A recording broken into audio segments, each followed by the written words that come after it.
All right, so new question from Marcus. What if we work overnight, can't sleep on the job?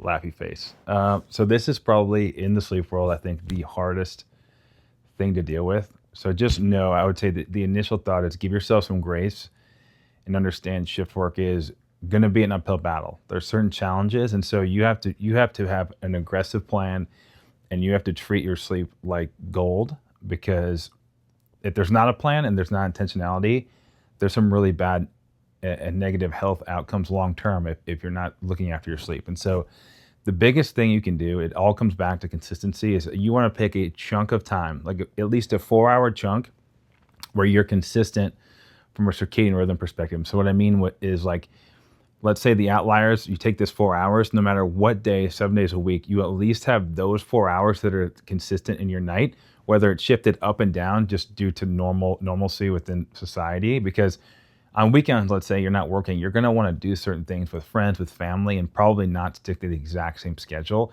And so if you can at least overlap 4 hours of your normal sleep time, like that's a great place to start. And so it all comes back to consistency. Our circadian rhythm takes a long time to shift forward and backwards. And so if there's not some sense of normalcy, it can be really, really detrimental. And so the other issue is like intentionality with your schedule. And I understand that a lot of people don't have full control, but there's a big difference between consistently 5 days a week where you're working a night shift, like a third shift, and being relatively consistent, and one where you're doing a 36-hour shift or you're flipping back and forth from day shifts to night shifts. I would argue if you can be more consistent, that would actually be better than flipping back and forth between day and night, because your circadian rhythm is just like all over the place. So my first tip is try to get 4 hours consistent no matter what the day of the week that are consistent. And then if you're going to shift it, just try to stay within those norms of 4 hours. And then the second thing is control the light. And so with this, and the other, well, hand in hand, light and food. And so you have to be particular with your light and food because you almost have to mimic or create a false environment. You have to create, the illusion of the sunset and when the normal light goes down and the sun goes down when it's actually not nighttime or daytime. And so I think using things like blue light blocking glasses, blackout shades, especially in the day, if you're sleeping during the day, like those are really great investments. And then the last piece is that food. And so circadian rhythm, I think one of the most underrated aspects of circadian rhythm is how impactful food can be.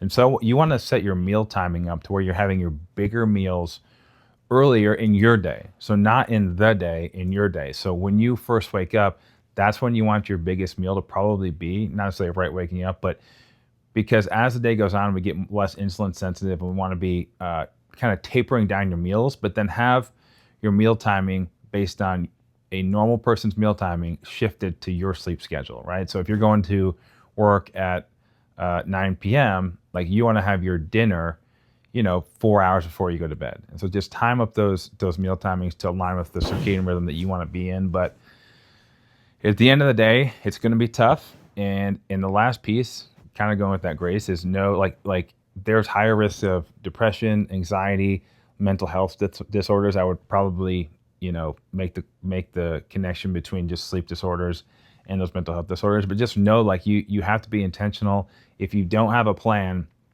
it's really hard. Like it's a really thing to overcome. And so when you get the chance to sleep, do it well, and control your environment and do your best. And the other thing to consider is the why behind it, right? So like if you're doing a night shift, like weighing just I think there's a value in having a normal schedule in society and sleep and protecting your health. So just making sure that it's worth it and it's something that is valuable enough for you to take on that schedule.